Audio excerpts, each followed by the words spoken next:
Hello, everybody. This is Keeping It Real with FK, and I'm your host, Faisal Kapadia. अच्छा जी, तो आज का topic एक ऐसी चीज़ है जो मेरे सामने ऑनलाइन स्पेस में एक पर्सन लेके आया था. Obviously, this was a teenage person, and they were talking about the subject of toxic parenting. Now, as a parent of 3 children, I must say that this is something which is not easy to talk about for any of us. But it is something that all of us have experienced over the course of raising our children. कभी ना कभी, ठीक है ना? तो जब आप माँ बाप होते हैं तो आप इस तरह के पेरेंट ट्रैप में बहुत आसानी से फंस सकते हैं. अब इसमें 2-3 चीज़ें मेन समझने की हैं इस सब्जेक्ट के ऊपर. एंड ऑब्वियसली बात है, क्योंकि मैं पेरेंट हूँ तो मैं पेरेंट के लिहाज से बात करूँगा, मगर मैं अपने बच्चों से काफ़ी हद तक डिस्कस करता हूँ चीज़ें. और मेरी एक टीनेज बेटी भी है जो 18 साल की है, तो वो इस वक्त कॉलेज में है, रोम में. और उसके साथ इंटरेक्शन से और मेरे 14 साल के बेटे के साथ इंटरेक्शन से मुझे बहुत सारी बातों का एहसास होता है जो पहले नहीं होता था. पहले क्यों नहीं होता था? पहले इसलिए नहीं होता था क्योंकि पहले ये चीज़ें एक्सपीरियंस नहीं की थी फ्रैंकली. और सबसे बड़ा मसला माँ बाप का यही होता है कि हमारे पास कोई मैनुअल नहीं है. हमारे पास सिर्फ वही एक्सपीरियंसेस है जो हमने एक्सपीरियंस किए हैं while growing up as children, और हमें नहीं पता कि वो कितने सही थे या गलत थे. ऑब्वियसली उसमें से कुछ चीज़ें बहुत अच्छी थी, कुछ चीज़ें सही नहीं भी थी इतनी, मगर हमारे पास वो लग्जरी नहीं थी जो आजकल के यूथ के पास है कि वो अपनी फीलिंग्स एक्सप्रेस कर सकते हैं ऑनलाइन और सोशल मीडिया पे, और अपने पीयर्स के दरमियान बात कर सकते हैं, या वो बहुत सारे लोगों से कम्युनिकेट कर सकते हैं दुनिया भर में. हमारे पास ऐसी कोई फैसिलिटीज़ नहीं थी, इस तरह का कोई एक्सपोजर नहीं था. तो ऑब्वियसली उसी वजह से जो हमने एक्सपीरियंस किया है वो एक लिमिटेड कैपेसिटी में था, और विद इन हमारे फ्रेंड्स के सर्कल से था, या जो कुछ हमने टीवी पे देखा, या जो कुछ इनपुट हमने अखबारों से लिया उसके ऊपर था. अब आजकल की दुनिया बिल्कुल मुख्तलिफ है. ये डिजिटल एज है, और डिजिटल एज के अंदर जो है पेरेंटिंग और टॉक्सिक पेरेंटिंग के बीच में जो थ्रेशोल्ड है वो बहुत छोटी है और बहुत फाइन है. तो सबसे पहले तो जो आपको एज अ पेरेंट अंडरस्टैंड करना ज़रूरी है वो ये है कि आपको कम्युनिकेशन बहुत स्ट्रॉन्ग रखना चाहिए बच्चों से. बिकॉज हम ऑफन जो है अपने कामकाज में लगे हुए होते हैं, और बच्चे, ये तो नहीं कहूँगा निगलेक्ट हो रहे होते, मगर हम अपनी ज़िंदगी जी रहे होते हैं और बच्चे अपनी ज़िंदगी जी रहे होते हैं. तो इन दोनों को कम्युनिकेट करने के लिए, ये गैप को ब्रिज करने के लिए हमें उनसे बात करना ज़रूरी है. हमें वो जो कर रहे हैं उसको एक्सपीरियंस करना ज़रूरी है. यानी अगर वो पबजी खेल रहे हैं तो बजाय इसके कि हम दूर से कह दें कि नहीं ये वायलेंट गेम है और ये सही नहीं है और ये वो है और ये वो है और आप 1 घंटे से ज़्यादा ये नहीं खेल सकते, हमें कभी बैठ के उनके साथ पबजी खेलनी चाहिए और सीखना चाहिए कि ये दुनिया क्या है. क्योंकि ये भी एक आजकल जो है बहुत बड़ा तसादुम है between the real world and the virtual world. और तसादुम तो मैं नहीं कह सकता, एक कॉन्फ्लिक्ट है कि रियल वर्ल्ड कहाँ ख़त्म होता है और वर्चुअल वर्ल्ड कहाँ शुरू होता है. तो चाहे वो सोशल मीडिया हो जाए, चाहे वो गेम्स हो जाए, चाहे वो ऑनलाइन प्लेटफॉर्म्स हो जाएं, दूसरे तमाम जगहों पे कांस्टेंट कम्युनिकेशन हो रही है अपने पीयर्स से हमारे बच्चों की.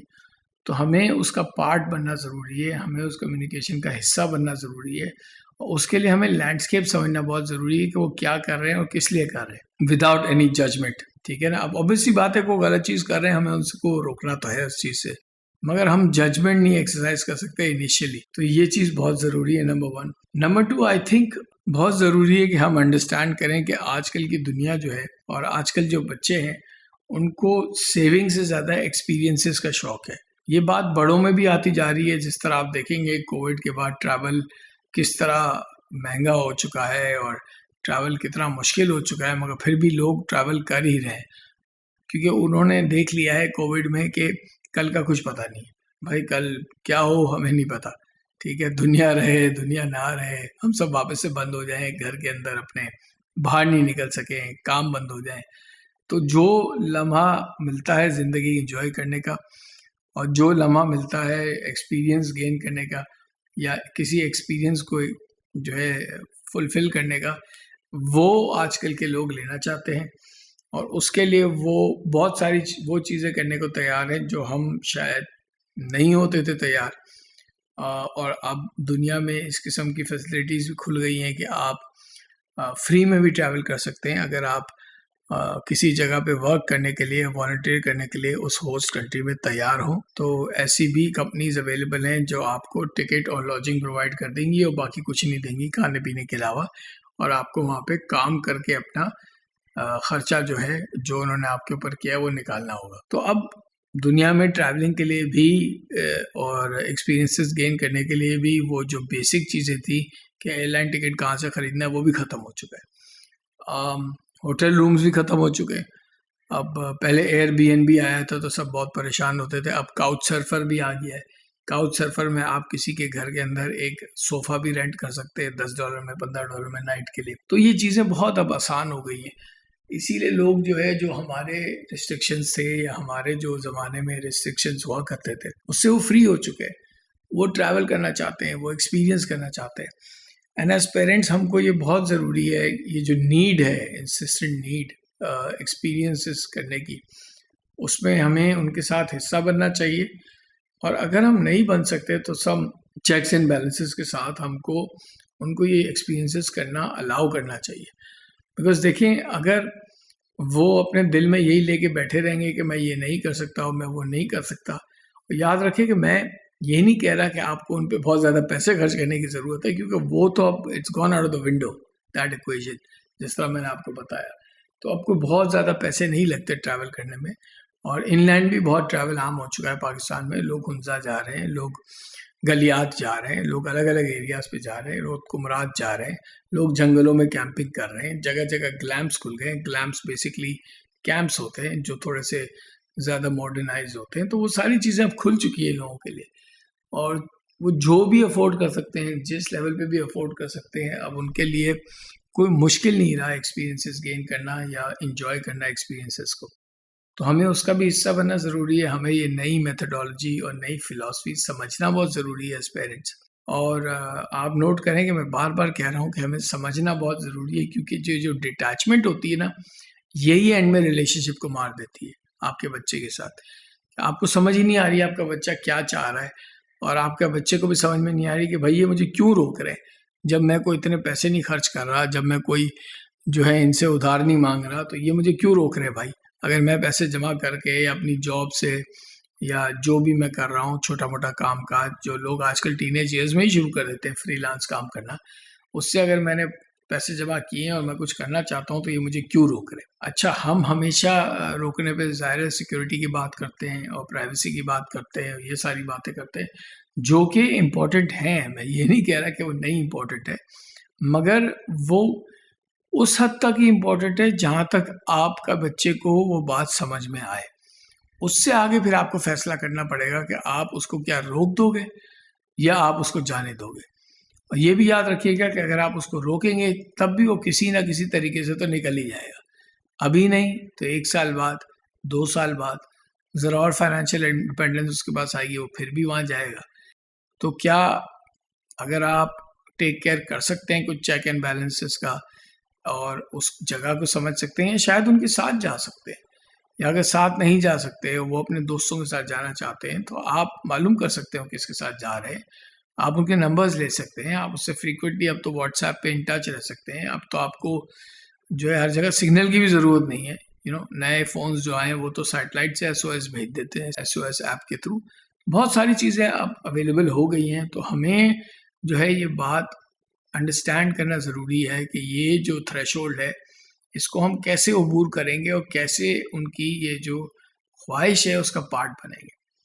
थर्डली जी, हमें बहुत ज़्यादा ज़रूरत है ये समझने की एज पेरेंट्स के एजुकेशन इज़ नॉट एवरीथिंग। ठीक है, किताबी एजुकेशन इज़ ऑल्सो इम्पोर्टेंट। एक डिग्री आपके हाथ में पीस ऑफ पेपर आ जाता है, मगर आजकल के ज़माने में वो पीस ऑफ पेपर भी रिडंडेंट हो गया है। दुनिया की बड़े से बड़ी कंपनियां जो हैं वो इस वक्त इस तर्ज पे चल रही हैं कि हमें कॉलेज डिग्री की ज़रूरत नहीं है। हम आपको सेलेक्ट करेंगे आपके इंटरपर्सनल और आपके साइकोलॉजिकल टेस्टिंग और स्किल सेट्स के बाद, merit testing of your skill sets, और उसके बाद हम आपको अंदर लेके हम आपको खुद ट्रेन करेंगे अपनी कंपनी के मुताबिक, हम आपको खुद पढ़ाएंगे। तो आजकल का ज़माना इस तर्ज पे चल रहा है। तो ये जो हमारी डिग्रीज़ हैं, ये जो हमारे कॉलेजेस हैं और जो हमारा मोड ऑफ एजुकेशन है, चाहे वो अच्छी से अच्छी स्कूल का भी, वो कम से कम दुनिया से 8 साल पीछे है। मैं 10 साल नहीं कहता, मैं 5 साल नहीं कहता, मैं 8 साल इसलिए कहता हूँ क्योंकि बहुत से स्कूल अब बिकॉज ऑफ ऑनलाइन और बिकॉज ऑफ द इंटरनेट वो भी बहुत कुछ सीख रहे हैं और वो अपने स्टूडेंट्स को बहुत कुछ ट्रेनिंग और एजुकेशन उस तरीके से प्रोवाइड करने की कोशिश कर रहे हैं। और इसके अलावा बहुत सारे ऑनलाइन कोर्सेज भी अवेलेबल हैं हर चीज़ में, जो आपके बच्चों को अलग अलग तरीके से स्कूल के बाहर भी पढ़ाने की कोशिश कर रहे हैं। मगर याद रहे कि ये जो कोर्सेज हैं जो ऑनलाइन और जो बाहर अवेलेबल हैं, स्पेशली ट्यूटर्स के या ऐसी पर्सनालिटीज़ के जो पाकिस्तान में हो, आई थिंक उनको वेरीफाई करना बहुत ज़रूरी है, क्योंकि यहाँ पे बहुत से लोग काफ़ी फ्रॉड भी कर रहे हैं इस मामले में। बड़ी बड़ी बातें करते हैं, वो आके लेक्चर्स देते हैं। और मैंने तो कुछ ऐसे साहब भी देखे जो बार बार यही बोलते हैं कि बस डॉलर बनाओ, नाश्ते की टेबल पर डॉलर होने चाहिए, इतने डॉलर हों कि तुम उससे अपना घर साफ कर रहे हो। इस किस्म की बातें करते हैं जो बहुत ही नाजायज़, वाहियात और डीमोटिवेशनल होती है। तो मेरे ख्याल से कि हमें जो है अब ये फैसला करना है, अगेन मैं वही बात पे आ रहा हूँ वापस, एज पेरेंट्स, कि ये जो एजुकेशन हम प्रोवाइड कर रहे हैं अपने बच्चों को, ये रियल वर्ल्ड टर्म्स में कितनी इम्पोर्टेंट है अब आजकल के ज़माने में। और अगर इम्पोर्टेंट नहीं है तो क्या हम आउट ऑफ द बॉक्स या क्रिटिकल थिंकिंग जो एक पूरा एक समंदर है, एक डिसिप्लिन है अलग, क्या हम उसको इनकरेज कर रहे हैं? मैंने अपनी ज़िंदगी में देखा है, जो मेरी एजुकेशन कंप्लीट हुई थी 1996 में, उस वक्त भी out of the box thinking not just Pakistan में बल्कि इन द वेस्ट ऑल्सो बिल्कुल डिस्करेज की जाती थी। मतलब कहा जाता था कि नहीं, आप तो मतलब आपके तो आइडियाज़ कुछ इस दुनिया से ही बाहर है। मगर अनफॉर्चुनेटली इसमें ऐसे बहुत से लोग दब जाते हैं जिनके आइडियाज़ वाकई में अच्छे होते हैं। तो हमें ये भी रियलाइज़ करना ज़रूरी है।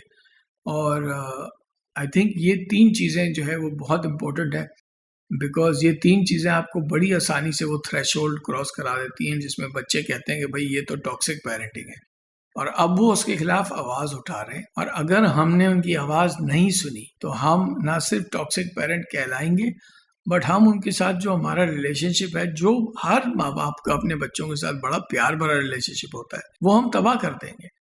और उससे वजह से हमारे बच्चों के अंदर कॉन्फिडेंस का फुकदान होगा, उनका लो सेल्फ इस्टीम होगा, इनसिक्योरिटी होगी उनमें। तो वो चीज़ों को अवॉइड करने के लिए हमें ज़रूरी है कि ये 3 बातों के ऊपर गौर करें और अपने ही स्टैंडर्ड के अंदर रह के और अपनी ही चीज़ों को देख के इन सारी बातों को कम्युनिकेट करें, बच्चों के साथ डिस्कस करें और म्यूचुअल फैसले करें। म्यूचुअल फैसले जब होते हैं तो टॉक्सिसिटी दुनिया से और विंडो से बाहर चली जाती। तो ये कुछ बातें थी जो आई थिंक इस सब्जेक्ट मैटर में अंडरस्टैंड करना बहुत ज़रूरी है। मैंने अपना जो मौक़िफ़ है वो एज अ पेरेंट पेश किया है, जो मैंने सीखा है अपनी ज़िंदगी में और अपने बच्चों के साथ इंटरेक्शन में। आपका जो भी मौक़िफ़ है, आपका जो भी फीडबैक है इस सिलसिले में, डिस्कस करें, कमेंट्स में बताएं मुझे। फीडबैक बहुत ज़रूरी होता है और ये डिस्कशन जारी रखें, क्योंकि डिस्कशन के थ्रू ही लर्निंग होती है। Thank you.